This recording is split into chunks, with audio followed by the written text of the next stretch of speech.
তার ইন্টারনাল স্ট্রাকচারটা কেমন এবং কি কি জিনিসের মাধ্যমে একটা পরমাণু বা অ্যাটম তৈরি হয়। So let's go. তোমাদের সামনে এই যেটা সার্কেল আছে, এই সার্কেলটাকে তুমি একটা ধূলিকণার সাথে তুলনা করো, এবং একটা ছোট ধূলিকণা এমন হাজারো কোটি কোটি এমন ছোট ছোট কণা দ্বারা মানে গঠিত হয়। এই যে ছোট ছোট তোমরা ডটগুলি দেখতে পাচ্ছ, ঠিক আছে, এই ডটগুলি হলো গিয়ে পরমাণু। আমরা যদি এটাকে একটু জুম করি, এবার আমরা পরমাণুর ভিতরে চলে গিয়েছি। সো পরমাণুর ভিতরে তুমি সেন্টারে যে দেখতে পাচ্ছ পজিটিভ সার্কেল এবং কিছু খালি সার্কেল। খালি সার্কেলগুলিকে বলা হয় নিউট্রন, যেগুলি নিউট্রাল হয়, কোনো চার্জ থাকে না তাদের মধ্যে, এবং কিছুটা কেমন পজিটিভ চার্জওয়ালা, যেগুলিকে বলা হয় পজিটিভ চার্জ বা প্রোটন। এই সম্পূর্ণটাকে বলা হয় নিউক্লিয়াস। কি বলা হয় তোমাদের?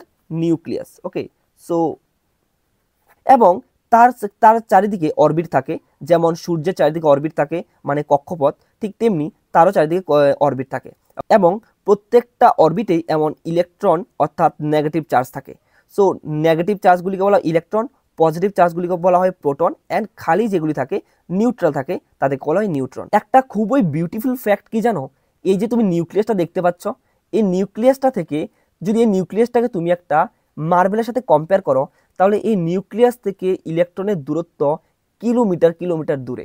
জাস্ট ভাবো একটা অ্যাটমের মধ্যে কতটা খালি জায়গা থেকে যায়।